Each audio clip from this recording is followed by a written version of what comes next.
All right, guys. Here for a post-game analysis video, as promised. And the Bulls win this one by 10, 100 to 90. Look, the general synopsis of this game is this. Um, Without getting too much in the individual player accolades, we beat them in pretty much all the major categories. We out rebounded them, um, shot a better percentage from field goal and three. We shot a little bit less than them from the free throw line, but at the same time, they made all their free throws. Okay, they took 21 and we were like 13 or 14, so it was like 95%. But that's pretty much the difference in the game. Was really just that. I mean, yeah, we had a couple more fouls that we gave them like five more and whatnot. Whatever. But turnovers we had less. Um, I believe they had 20 to our 14. So there's that. We valued the ball a little bit better than they did, and we matched them in rebounds. With the exception, I think we had one more, so it's like 45 44. But that's minute, okay? I don't care about the little differences in that. This game really came down to they just shot the ball bad, and they stayed in the game because of the free throws. Consider this: if we're shooting equal total number of free throws, which means let's bring them down six. That's six less points they have. This is a 16-point blowout. This kind of stuff matters, okay? Taking care of the ball, yada, yada, yada. Now, some of our numbers wasn't this egregious coming into the fourth quarter, but there was a lot of sloppy play, and this fucking team, the Bulls, seemed to lack the wherewithal of what the fuck to do in a double team. And I know Stacey King mentioned it, but let me bring it up again. He said that, hey, y'all, the Bulls might want to consider stop screen and rolling every damn thing because they're bringing an extra defender that's being used to trap, which is fine. you know, so DeRozan needs to just do what? Beat his man, or get off ball and make plays that way. But neither happened. So you keep bringing the guys in, and you put the guy at the free throw line. Clippers say, okay, easy deal. You only have DeRozan in there. We don't trust anybody else in there to make us shots or threaten us with passing to like destroy us. So bam, we'll trap DeRozan. He's off the ball.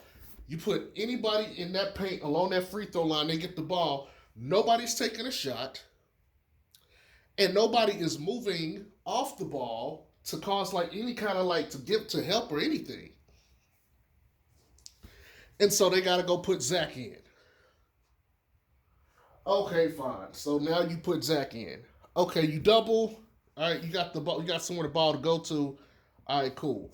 Now you go on a run. Bam. Okay, game over. It's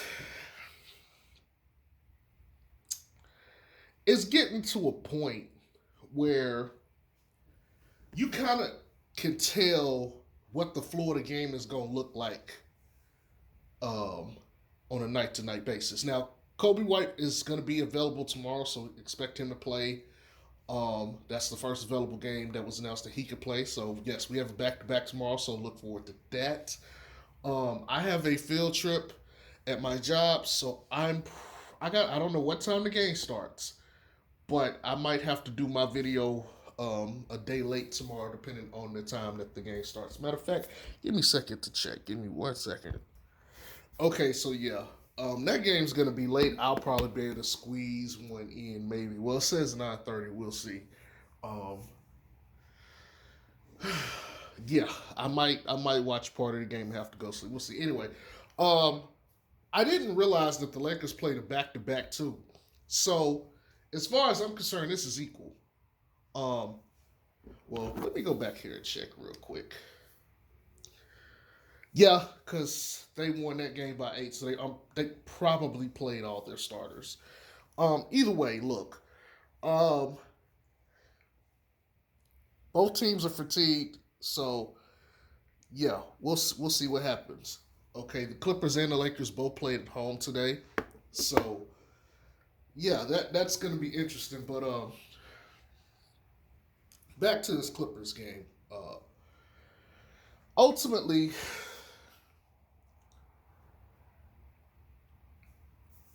I can see a lot of the holes in the team. Okay, and I'm not going to touch on a bunch of the weaknesses of this team, but Kobe should help a little bit. But like I said, I'm gonna have to see a ton because he hasn't played really with the squad, so they have no chemistry with him. So they're gonna have to figure it out. And consider this: this is what the team looks like without Vooch. Okay, now I told you guys, I don't know if you remember, but back in February, I was like, this team really can't sustain a ton of injuries. And I always felt like if you lost to Rosen or Zach, you could tank that pretty well. But the Vooch injury is something specific. And we lost. Hell, we got destroyed by Golden State. I'm not sure that we get destroyed by Golden State if we have um, Vooch. And even in this game, you could kind of see where Vooch's presence would have helped. Like when they trapped DeRozan, he could have played. He could have dumped off to Vooch. If Vooch is enough of a threat to pull the defense in, and then Vooch is also an excellent passer. He is kind of like the cog or the gear that makes this all work. But you could tell that they missed his presence. Having said that, I didn't think we would be able to survive without Vooch. Granted, this is only the second game, 1-1. Lakers got a huge front court. I pegged this as a game we were gonna that we would lose, so we'll see what happens tomorrow. Especially without Vooch. And after that, I'm not saying it gets easier, but at the very least, you've taken care of 3 of your first road games. Okay? And even though this is a back-to-back, you don't have to travel. You're staying in the same place. Lonzo is probably staying in. A couple of these guys are probably staying in their own places. Zach got a place out there. I think DeRozan does too, because hell, he's from there. And Lonzo's family is obviously out there, and the Ball estate is out there. Matter of fact, LeVar was at the game, so there's that too. But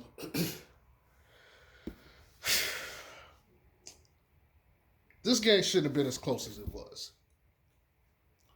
This game really shouldn't have been as close as it was. They should have won by like 20, 25 points, and they should have rested their starters from like 4 minutes or so or 3 minutes or so into the game on. Like this should have been like strictly the benches just going at each other for like the last 3 or 4 minutes of the game. That's what this should have been. Okay. Let's talk about Lonzo Ball because I'm starting to see a certain particular writer, author, blogger, whatever the fuck you want to call them, mention the disparity between Lonzo's finishing inside of, the perimeter versus outside. And he's shooting over 40-something% for the season, albeit I think he finished the night 2 or 6 from 3, so it's going to drag his average down a little bit. Wouldn't surprise me if he was just right at 40%, okay? But he was missing layups tonight, and his mid-range has not been very effective this year. Fine. He's shooting like 35%, like at the, I don't think it's necessarily at the rim, but I think it's just on all twos. Yes, on all twos. Fair enough. But consider this. Zoe historically has been a slow starter, and it's going to take time. I'm okay with that. So to me, yes, he definitely needs to get better there. Nobody is going to defend Zoe. He's got to get better at finishing at the rim. But I want people to understand something. I've always said this, and I'm going to keep saying this. You don't ever want to take something away from a player. You want to make sure they keep having a steady diet, okay? If you take away Zoe in the pick and roll or Zoe scoring in the mid range, when you need him to do it, i.e., in the playoffs, he's not going to be able to do it. I'm okay with sacrificing the first 20 or 25 games or so of him getting the reps, getting the actions to get better, to get himself comfortable in a rhythm and get used to it so that later on in the year he can do it. Okay? Well, what's the guarantee? His numbers were better last year doing those things. And right now he's having like a down year in that vein, although his 3-point shooting is up. Fair enough. But I think just off of his history, he tends to start off slow and start to cook. So I believe that there'll be a month or so where he's just going to gash teams up and it'll pull his overall numbers up and he'll look better. That's my prediction. Okay, but even still, you still have to give him enough of it. Saying that he should only shoot threes, any player that's still young and developing should not have their game limited. It's stupid. It truly is. And then you'll sit there and wonder why a player can't do certain things later on in their career, and it's like they never developed the skill. If you don't develop it, you can't do anything with it. So yes, he needs to take more and more. He needs to continue that. Speaking of which, he took 14 shots again tonight. Okay? First quarter in particular, he's definitely just throwing the ball up. And he's trying to put his imprint on the game early and set the tone, and that's great. That's what you want to see. The fact that he's missing these shots, I can live with. I just wanted him to take it. Another point I want to add to that is this. This man isn't getting free throw calls. We could talk about, he don't need to be attacking the rim and stuff. He needs to attack the rim, but some of this, he needs to start getting free throw calls.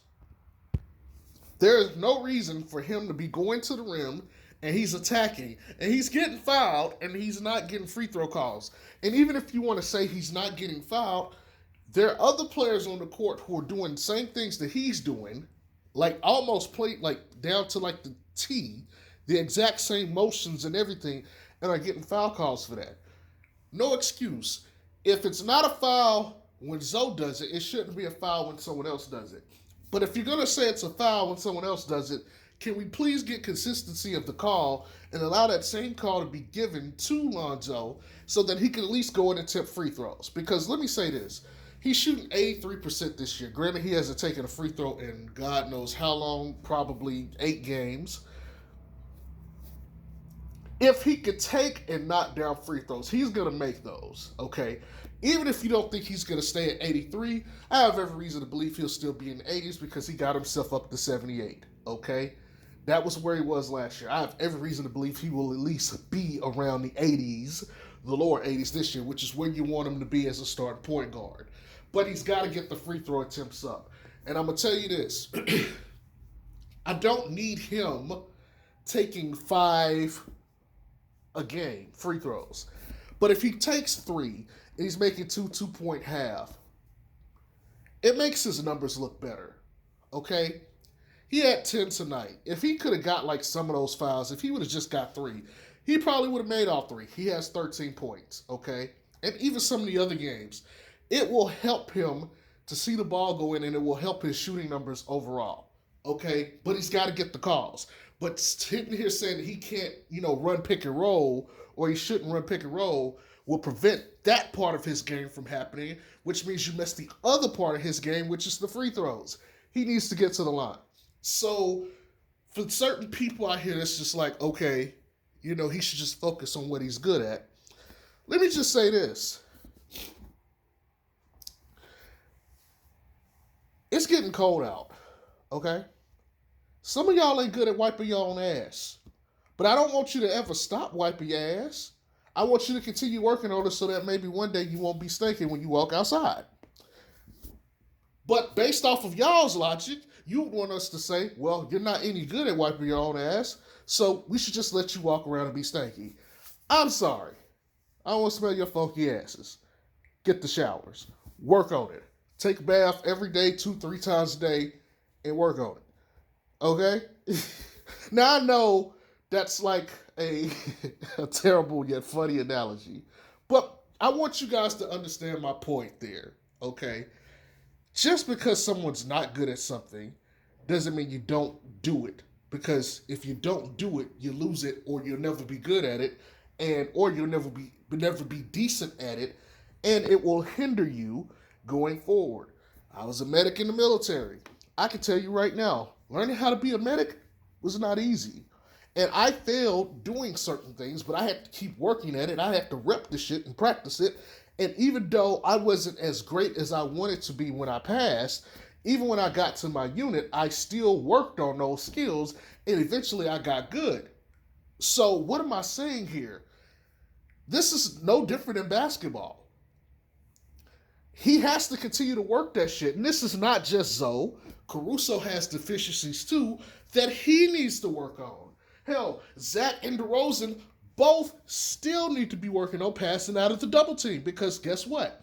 Those two are horrible at finding open men or seeing the play before it happens, and it's hindering the effectiveness of the team.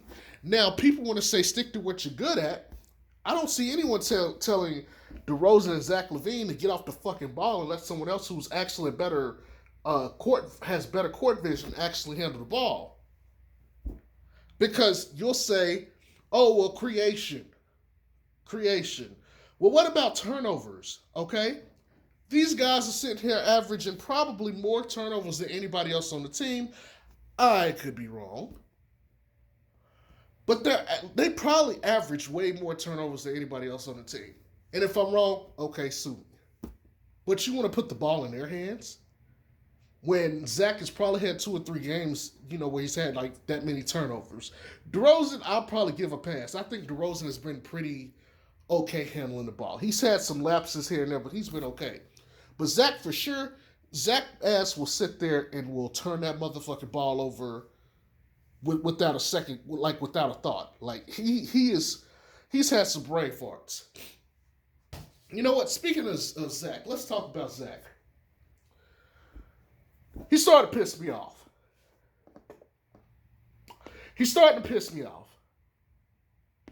And it might not be for the same reason, but I'm pretty sure when I say this, somebody's going to get in my comment section and say, yep, I saw this. Zach has this pissy ass attitude whenever he misses and he's not getting the foul calls. And the other team is going back in transition, and you go look on the screen, and you see everybody else back except him. And he's just hanging out in the backcourt, bitching, complaining, being slow to get back into the play. And it helps in the sense that, hey, he's already down there if the others can get the stop. And then, that's, highlight real play. That's what happened the other game, I think it was with Brooklyn, where they got the Caruso to Vooch to Zoe to Zach LaVine, who went into the alley-oop. I think that was the game, okay? It happened again this game. And it happens pretty much every game. Bro, look. Love your offense. Love the fact that you give 30 points. Love that you can do it efficiently.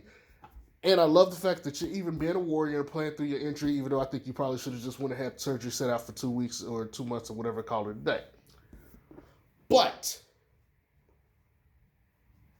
you got to quit that fucking complaining and get back on defense. We're not good enough in transition defense anyway. We're just not. We can talk all this other shit, but we need you back on defense. All this complaining to the ref shit, I'm sorry, I grew up in a different era. Yes, you have to play the opposing team and the refs, and you cannot look for the refs to bail you out. Paul George was complaining. He got a tech. He eventually went down there and got free throws. I think that's a bullshit-ass excuse to give a guy free throws. I hate it. But it happened. So be it. Your job is to go out there and be better than them. You cannot afford to give up free and additional points because you want to slack on defense. Granted, you'd say Vooch is not the best defender, so he's not the blah, blah, blah, blah. I get that. But it does not matter. You have to think about the game. You have to think about your team and your teammates. Just on a night when you're not getting a whole lot of help from everybody else, you cannot afford to give up free fucking points.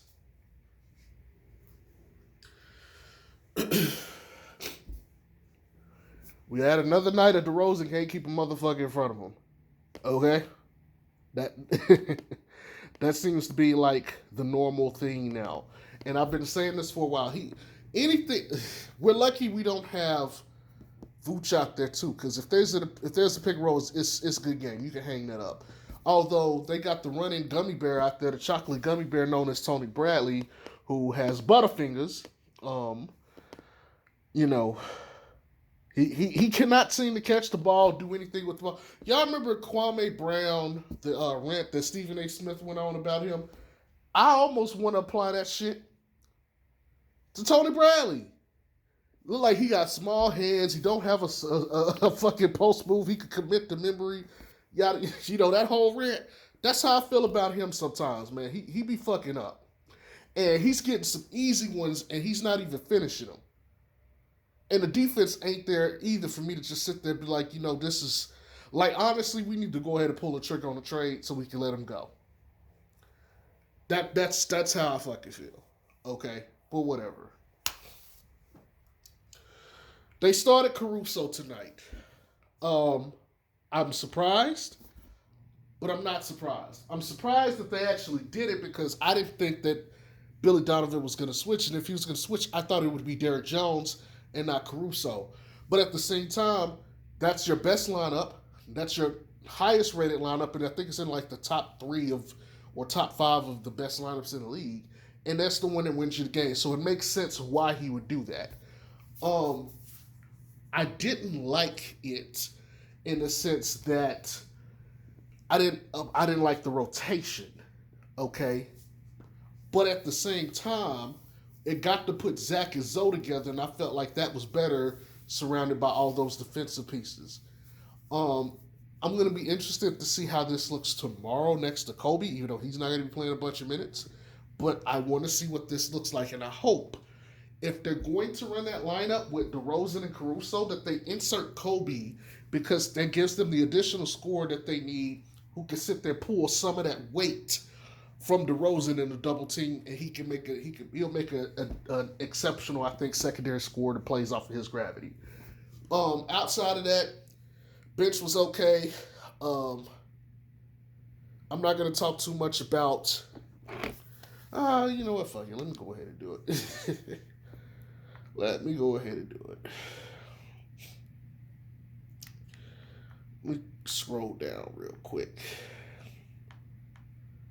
Their bench only had 20 points, okay?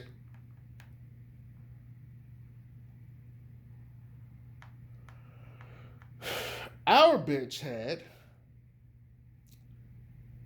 15 points. 5-point differential. Tony Bradley didn't have a single fucking point. I mean, I'm sorry, not him. Troy Brown Jr. didn't have a single fucking point, and he played 9 minutes. I didn't even know he was out on the court. I'm gonna be honest with you. I'm actually surprised that he actually has minutes because I didn't think he was on the court. That's how little I noticed him. Okay, Derrick Jones Jr. only had 2 points, and he played a solid 18 minutes. Got to get more points, man. Ayo only had 4. Okay. Granted, Derrick Jones only took 2 shots. Ayo only took 4. Javonte Green was 4-6. He had 9 points. He probably should have took a couple more shots if I'm being real. People. And I didn't even notice this, but I'm glad I went and looked at this. Zach took 27 fucking shots. Y'all already know how I feel about that. He made 11. What? Like, he was 6 of 13 from 3, so okay, fine. But still, 27 shots? Okay, I actually looked at this way wrong. What the fuck? Tony Bradley actually had 4 points and 5 rebounds. I'm tripping. I'm tripping hard. I'm tripping mad hard. DeRozan had 35. He was 12 of 16. He was fucking superb. His playmaking and shit, but he was superb. Okay, I got to give him credit. Um, Zach had 4 turnovers. Can't have that on 11 or 27. No, those shots could have went to other places. Okay, like I'm glad Caruso took 11 shots, but bruh, he only made 2. Not acceptable. 7 points, 9 rebounds, 5 assists. Okay, we definitely need more field goal attempts, but yeah. The Walking Gummy Bear only got 5 shot attempts. Gee, I wonder why. He needs to get more, but if he gonna miss the ball, I don't know. Okay, I mean, I would have liked to have seen Marco this game. I would have loved to have seen Alizé this game, but you know, it is what it is. We'll see what happens. But of the quote unquote big 3, or 4 if you want to include Alex Caruso, Zoe played the least minutes. He played 34. The others played 37, 38. Basically, the rest of them played 38 and 39 minutes. So, yeah, that's it. Same story, different day. Anyways, that's all I got. I hope y'all have a good one. Peace.